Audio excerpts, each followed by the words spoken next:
Welcome to Disneyland. I'm Mr. Daps, and I'm here with Justin, and we are celebrating Disneyland's 60th anniversary. We've got a ton of really cool things to look at, but they're all in black and white, so I think before we look at them, we should add a little bit of color, don't you? Yeah. All right, let's do it. So, what do we got here? All right, well, we have quite a lot of fun stuff. The earliest stuff probably are these tickets. So this is an invitation to the press preview of Disneyland. Which is huge. Yeah. July 17th, 1955, opening day. Yeah. It was invited press, VIPs, celebrities, and people who worked on the park. And everybody else who showed up. Yes, and the other, like, 20,000 people. Yeah, exactly. Yes, and the parking pass from that day. So was that a sticker, or is that just something yeah, you I put believe okay. the back was a sticker. Okay, yeah, cool. I don't know why you would need it all the other days, but yeah, no. So we also have some ticket books.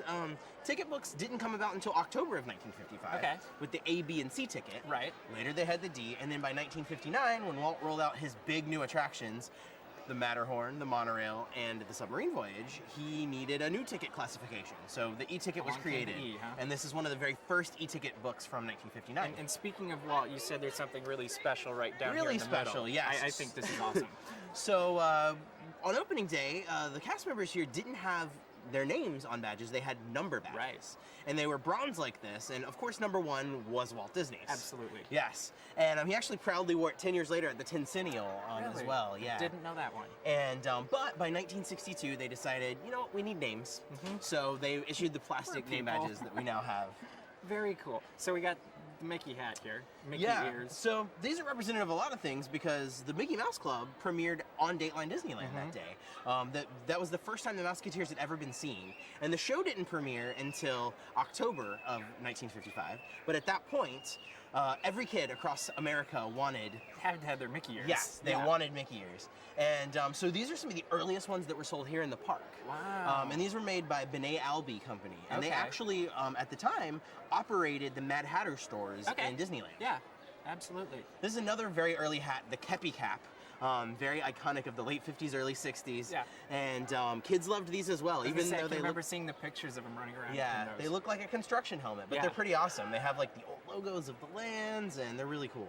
I love the Retro Tomorrowland thing on the left Yes. here, and then we have this guidebook. Yes, this is a very special guidebook. This is the first Disneyland guidebook. And the reason that we know it's first is partially because it inside it has only illustrations. There weren't pictures yet, huh? Yes, they wanted one ready for opening day, and there Okay. were no photos of the park. Right. And the other cool thing about it is that Walt insisted that they sell it for only 25 cents. And Wow. his reasoning was that if everybody in the park bought one, Good it would be on their advertising. coffee table, That and then makes everyone sense. across America would know about Disneyland. That totally makes sense. So you have a ton of Disney knowledge, I can tell just from our, 2 minutes here. You work in the archives. Yes. How did you end up in the archives? Well, I actually started at the world-famous Jungle Cruise at Walt Disney Nice, World. one of my favorites. And I worked attractions there for a little while. Very and cool. Made my way to Disneyland for a Okay. little while in guest relations. And I've been doing a lot of research and worked with the archives a lot. And I applied for a job, and they brought me in a few years ago in the photo library. Okay. And I've kind of moved around a little bit. Gotten to there, play with so. some different things and do this Yeah. now. So what would you say if somebody is watching and says, hey, I want to be an archivist someday? What kind of schooling or knowledge or skill sets should they be looking for? It depends on what you're interested in. We have exhibits people, we have librarian people, and we have people that just know a lot about Disney. Yeah. So learn a lot about what you're passionate about with Disney, and you never know. Make it into a career, I guess. Exactly. Huh? So if you have one Disney fact that really is special to you and near and dear to your heart, maybe Disneyland related, what is Okay. that one thing that kind of pops into you? A fact. Or just trivia, like something that you find special.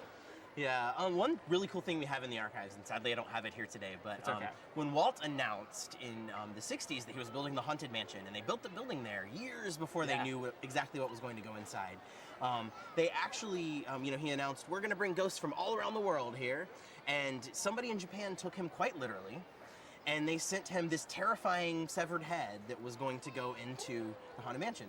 Wow. And it never made it in, sadly. you. Yeah. But we have it in the archives. That is very cool. So I am Mr. Daps. We are going to be celebrating Disneyland's 60th anniversary, 24-hour day, all sorts of extravaganza stuff going on. We hope you'll stop by and celebrate with us.